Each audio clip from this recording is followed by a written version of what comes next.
Hola hermanos, buenas tardes, ¿cómo están? Por acá su hermano Racteri y esto es Enseñanzas de la Biblia.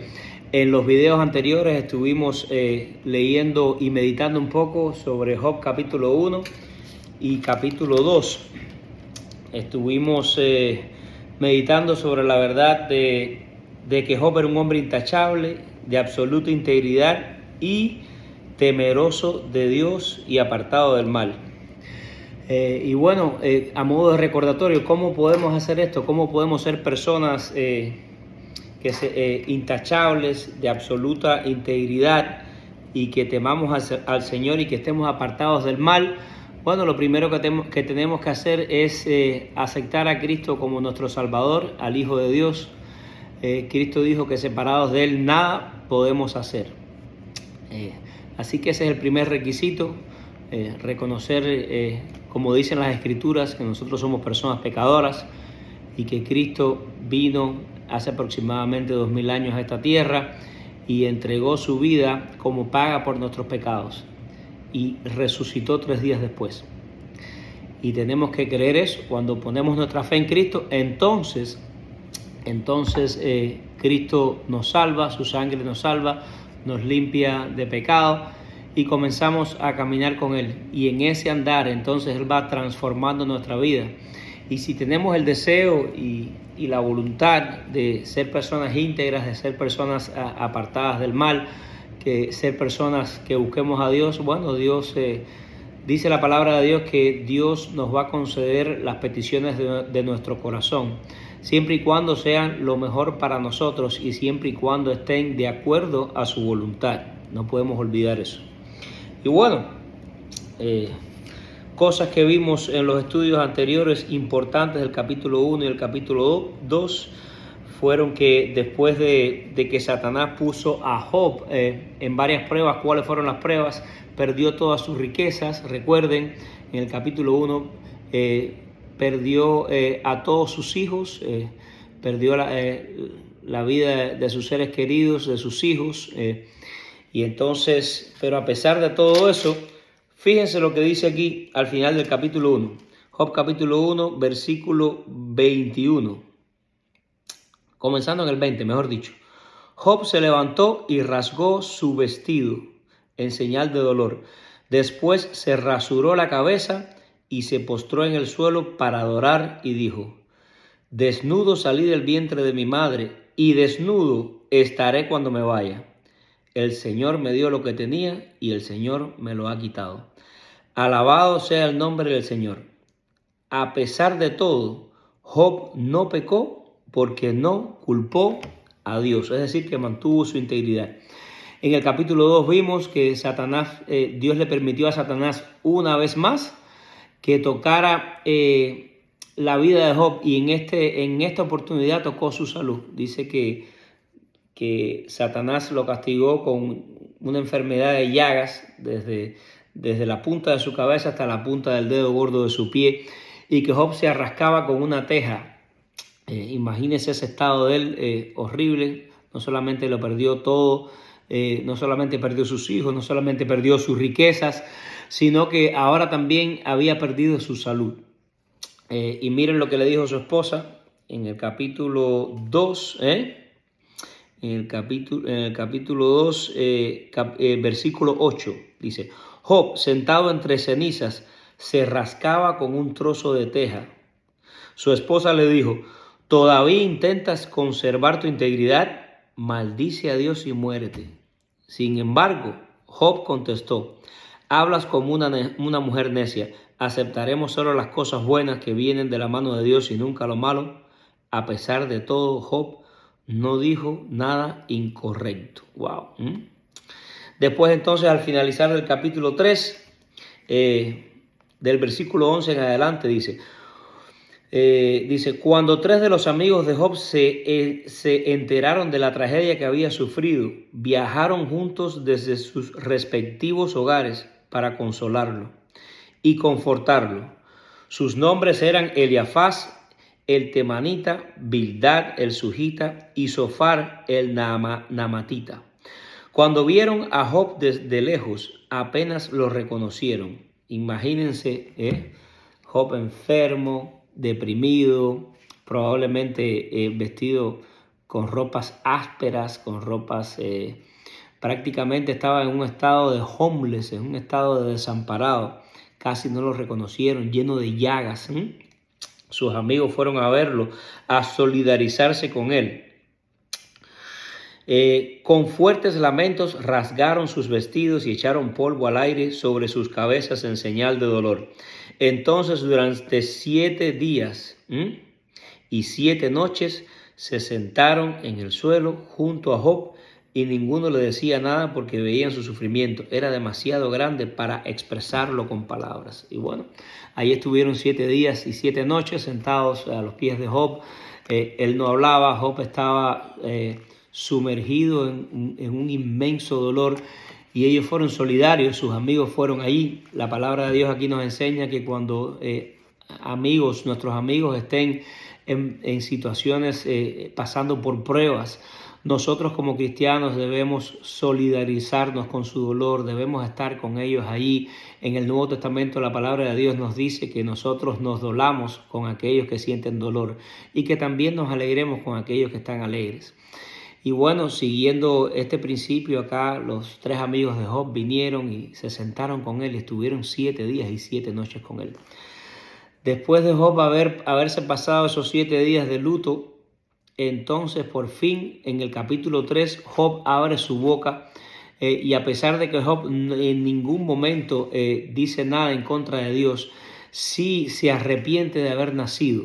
Tenía un dolor tan fuerte. ¿Te ha sucedido eso alguna vez?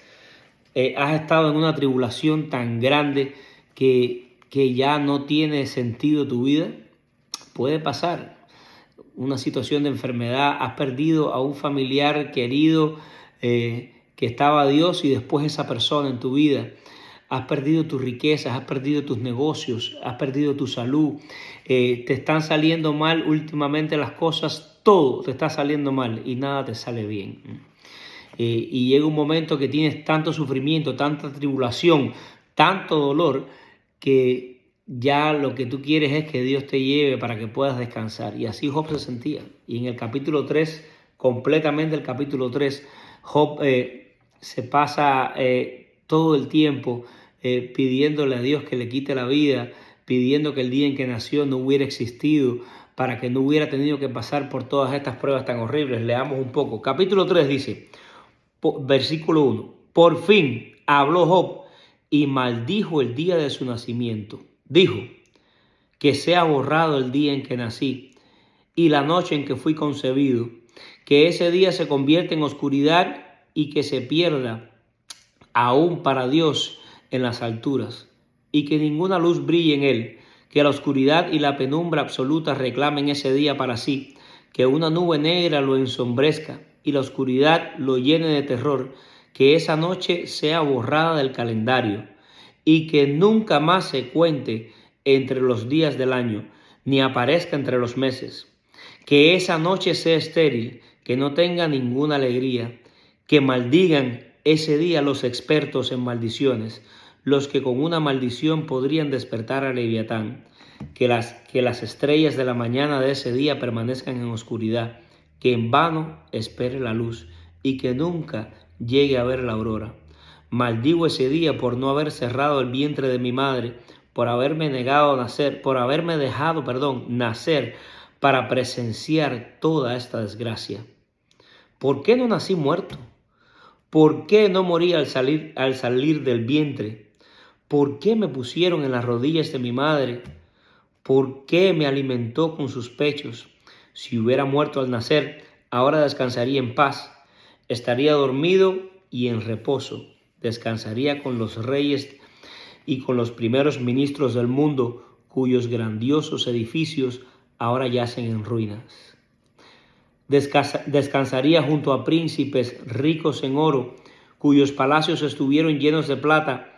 ¿Por qué no me enterraron como a un niño que nace muerto, como a un niño que nunca vivió para ver la luz? Pues una vez muertos, los malvados no causan más problemas y los cansados encuentran reposo. Aún los cautivos logran tranquilidad en la muerte, donde no hay guardias que los maldigan. El rico y el pobre están allí y el esclavo se libera de su dueño. Y bueno, eso es hasta el versículo 19 y continúa todo este capítulo.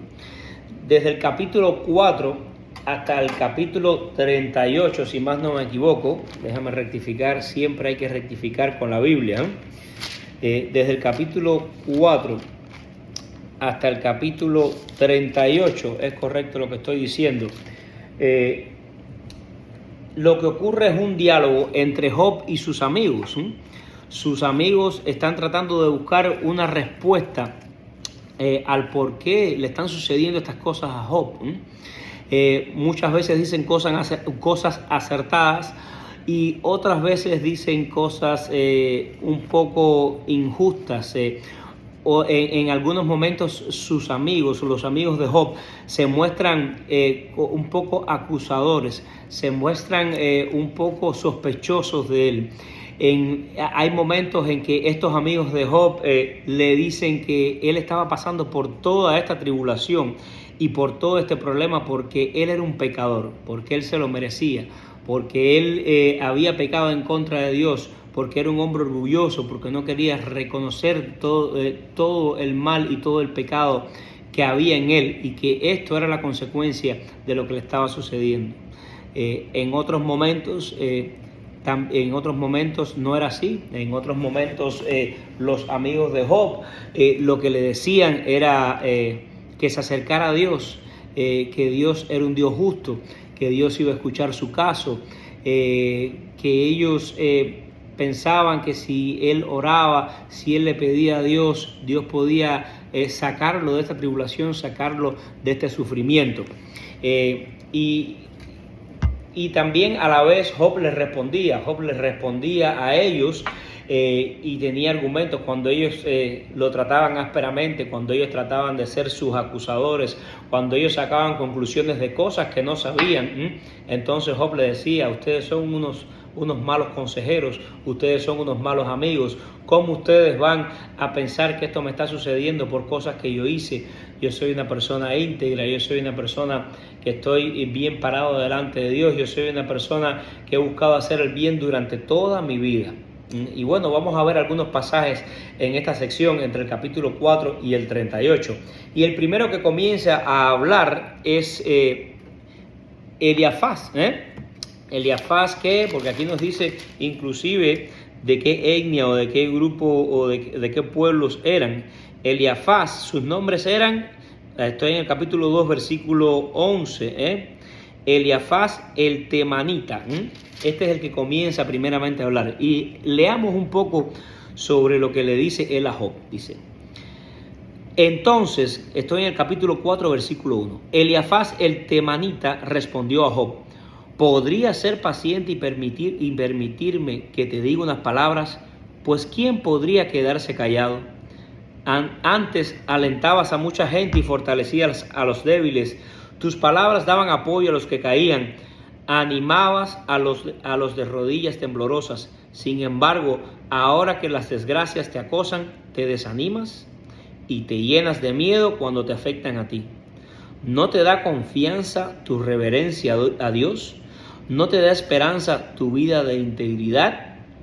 Detente a pensar: ¿mueren los inocentes cuando han sido destruidos los justos? La experiencia me dice que los que siembran problemas y cultivan el mal, eso cosecharán. Fíjense que Eliafaz, él comienza diciéndole a Job en el versículo 6, ¿no te da confianza tu reverencia a Dios y no te da esperanza tu vida de integridad? Comienza diciéndole: óyeme, yo sé que tú eres un hombre íntegro, yo sé que tú eres un hombre que has vivido correctamente de acuerdo a los estándares de Dios. ¿No te da confianza estas cosas? Mas, sin embargo, inmediatamente en el capítulo 7, escuchen lo que le dice, detente a pensar, mueren los inocentes, en el versículo 7, mueren los inocentes cuando han sido destruidos los justos. La experiencia me dice que los que siembran problemas y cultivan el mal, eso cosecharán. Y de ahí en adelante, en el capítulo 4, comienza Eliafaz a tener este tipo de argumento de acusación en contra de Job. Escuchen, vamos a continuar, dice. Versículo 9. Un soplo de Dios los destruye y se desvanecen con una ráfaga de su enojo. ¿De quién está hablando? De las personas que hacen el mal. Ruge el león y gruñen los gatos monteses, pero a los leones fuertes se les romperán los dientes. El feroz león morirá de hambre por falta de presa, y los cachorros de la leona serán dispersados. En secreto recibí esta verdad, como si me la hubiera susurrado al oído. Me llegó en una inquietante visión durante la noche cuando la gente duerme profundamente. El miedo se apoderó de mí y mis huesos temblaron. Un espíritu pasó frente a mi cara y se me pusieron los pelos de punta. El espíritu se detuvo, pero no pude ver su forma. Había una silueta delante de mis ojos. En el silencio oí una voz que dijo: ¿puede un mortal ser inocente ante Dios? ¿Puede alguien ser puro ante el Creador? Esto es cierto, Si Dios no confía en sus propios ángeles y acusa a sus mensajeros de necedad, ¿cuánto menos confiará en los seres humanos hechos de barro? Están hechos de polvo, son aplastados tan fácilmente como la polilla. Están vivos en la mañana, pero muertos por la tarde, y desaparecerán para siempre sin dejar rastro. Se les arrancan las cuerdas, se derrumban las arpas y mueren en ignorancia. Por más que grites, capítulo 5 ahora, por ayuda, ¿quién te responderá? ¿Cuál de los ángeles te ayudará? Te aseguro que el resentimiento destruye al necio. Oigan esto. Y los celos matan al ingenuo. He visto a los necios triunfar momentáneamente en la vida, a los necios, pues después llega la calamidad repentina. Sus hijos quedan abandonados y lejos de toda ayuda. Los oprimen en el tribunal y no hay quien los defienda. Sus cosechas la devoran los hambrientos, y aún cuando esté rodeada de zarzas, los sedientos jadean tras sus riquezas. El mal no germina del suelo, ni la aflicción brota de la tierra, pero la gente nace para tener problemas, tan cierto como que las chispas vuelan en el fuego. Y bueno, acá vemos, es una mezcla entre cosas que son reales, pero dentro de esta mitad del primer, porque su argumento, el argumento de Eliafaz es entre el capítulo 4 y 5, y él hace esto, él dice cosas que son verdad, pero también le deja saber a Job, como que le entrevé que probablemente estas cosas que le estaban sucediendo eran su culpa. Él había cometido algún pecado, lo vamos a ver más adelante, como sus otros amigos también siguen el mismo patrón, como que él era culpable, que él había hecho algo por lo que se merecía esto, y desafortunadamente muchas veces nosotros, los seres humanos, inclusive en el mundo cristiano, tenemos una tendencia de sospecha sobre algo que le ha sucedido a otra persona, a otro hermano, o incluso a personas que no son cristianas. A ver si me puedo explicar un poco mejor. Muchas veces puede ser que le haya sucedido algo a alguien, a un hermano o una hermana en la iglesia. Hay un problema debido a una enfermedad, un cáncer, una enfermedad grave, tuvo un accidente y está hospitalizado, todas las cosas le están saliendo mal. Este hermano o esta hermana viene a pedir ayuda porque está desesperado o desesperada, porque tiene problemas con sus hijos, porque tiene problemas con su cónyuge, porque tiene problemas en su casa. Y desafortunadamente muchas veces también nosotros hacemos algo parecido a lo que hicieron los amigos de Job. Lo primero que hacemos en nuestra mente es pensar que esta persona está sufriendo estos problemas porque tiene algún pecado oculto. Es el espíritu de sospecha, En vez de acercarnos a la persona con misericordia y pensar que estas cosas le están sucediendo porque Dios las ha permitido en su vida, pero no necesariamente porque sean personas que estén en pecado, porque sean personas malvadas o porque sean personas hipócritas.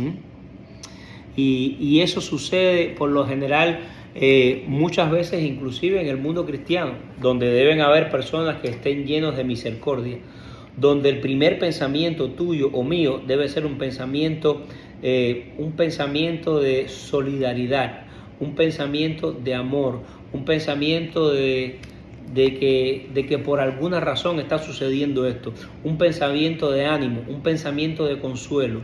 Dios lo que quiere es que nosotros seamos sus pies y sus manos, seamos su abrazo consolador, prestemos los oídos de Dios a personas. Nosotros somos el cuerpo de Cristo, y podemos decirlo así: en Cristo podemos ser los oídos de Dios, las manos de Dios, prestar nuestro oído, prestar nuestra atención, prestar nuestro tiempo. Y esto es lo que Dios quiere que nosotros hagamos.